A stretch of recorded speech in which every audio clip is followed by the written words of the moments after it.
അമ്പുവാവും ചിനുവാട്ടനും പോവാണ് കേട്ടോ. അവർ രണ്ടും പോയി കഴിഞ്ഞിട്ട് വേണേൽ എൻ്റെ അടുത്ത യുദ്ധം തുടങ്ങാൻ വേണ്ടിയിട്ട്.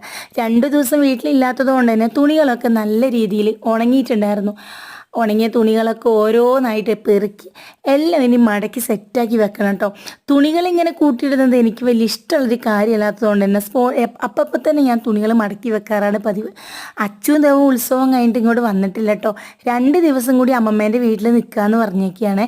അങ്ങനെ എല്ലാ തുണികളും അലമാരയിലേക്ക് ഞാൻ മടക്കിയത് എടുത്ത് വെക്കുന്നുണ്ട് കേട്ടോ. രാവിലെ ഞാനും ചിന്നുവണ്ണം കഴിച്ച പാത്രങ്ങൾ മാത്രമേ കഴുകാനുണ്ടായിരുന്നുള്ളൂ. രാവിലെ ഇന്ന് കടിയൊന്നും ഉണ്ടാക്കിയിട്ടുണ്ടായിരുന്നില്ല കേട്ടോ. ചോറും ചിക്കൻ കറിയും പപ്പടം പൊരിച്ചത് മാത്രമേ ഉണ്ടായിരുന്നുള്ളൂ. അപ്പോൾ പാത്രങ്ങളൊക്കെ കഴുകി വെച്ചു.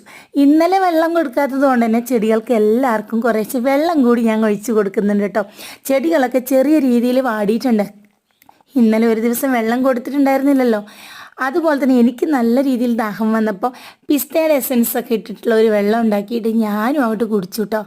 ടേബിളൊക്കെ നല്ല രീതിയിൽ വൃത്തിയാക്കി വെക്കേണ്ട. അമ്പുവാവ രാവിലെ തന്നെ കളിച്ച് വണ്ടിയെല്ലാം കോളാക്കിയിട്ടിട്ടുണ്ടായിരുന്നു.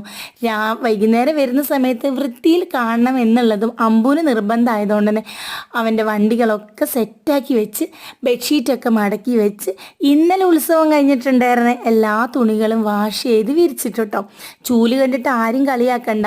എത്ര വലിയ ചൂലുണ്ടെങ്കിലും ഈ ഒരു ചൂലാണ് എനിക്ക് ഏറ്റവും കൂടുതൽ ഇഷ്ടം. ഉച്ചത്തേക്ക് കഴിക്കാനുള്ള ചോറും പപ്പടം പൊരിച്ചതും വെള്ളമൊക്കെ ബാഗിലേക്ക് ആക്കി വെക്കുന്നുണ്ട്. ചില സമയത്ത് നേരം വൈകിക്കഴിഞ്ഞാൽ ചോറെടുക്കാൻ സമയം കിട്ടാറില്ല കേട്ടോ. രാവിലത്തെ യൂണിഫോം ഒക്കെ തന്നെ അയൺ ചെയ്യാണ്. അധികം ദിവസവും ഞാൻ രാവിലെ പോകുന്നതിന് തൊട്ട് മുന്നേ അയൺ ചെയ്യാറ്. അങ്ങനെ കുളിച്ചൊരുങ്ങി ഇനി ഞാൻ ഡ്യൂട്ടിക്ക് പോവാണ് കേട്ടോ. ഇന്നത്തെ വീഡിയോ വിശേഷം ഇത്രയേ ഉള്ളൂ. ടാറ്റാ.